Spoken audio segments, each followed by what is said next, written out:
Bonjour à tous, aujourd'hui je vous emmène dans une nouvelle vidéo. On va voir l'extraction, la mise en pot et l'étiquetage. C'est parti! Donc voilà, quand nous faisons l'extraction, le miel est conservé dans un fût et on le laisse décanter pendant quelques jours. Ainsi, toutes les petites bulles d'air remontent et puis les éventuels débris, bon normalement il n'y en a pas, je filtre 2 fois avec un tamis, et donc là, avant de mettre en pot, il faut ramasser tout ça. Donc je précise que ce n'est pas quelque chose de mauvais pour la santé ou quelque chose de mauvais en goût, c'est simplement un côté esthétique dans le pot. Alors moi perso, je vous conseille à bien investir dans des chariots pour pouvoir bouger vos fûts, surtout quand vous faites l'erreur comme moi de prendre des fûts de 80 litres, puisque du coup quand ils sont pleins, ils sont pas transportables très facilement. Donc privilégiez plutôt des fûts de 40 litres. C'est plus facile.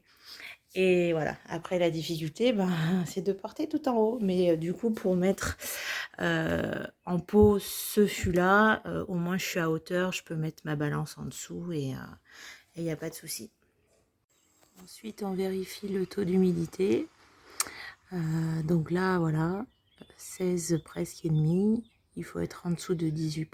Donc je suis pas mal. Difficile de vous faire voir en fait. Pour vendre votre miel, je rappelle qu'il vous faut une balance certifiée pour avoir un poids le plus juste possible. Et pour ne pas être accusé de concurrence déloyale, il faut surtout être en dessous du poids plutôt qu'au-dessus.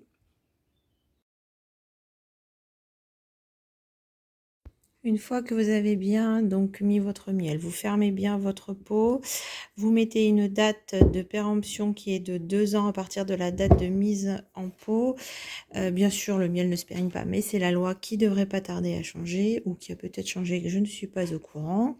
Vous faites une étiquette aux normes avec vos coordonnées, le poids, l'origine du miel et vous n'oubliez pas la nouveauté avec l'étiquette du tri.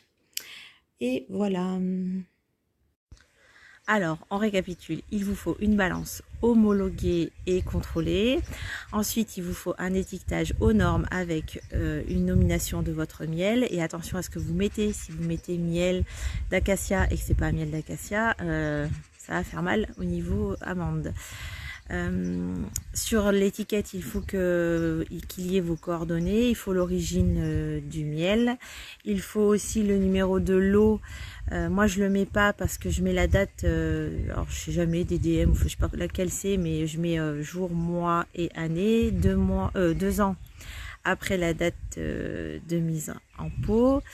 Et puis le poids, attention, vous avez une marge d'erreur de 6 mg, mais en dessous et surtout pas au-dessus pour pas être accusé de concurrence déloyale. Voilà, n'hésitez pas à me rejoindre sur Insta.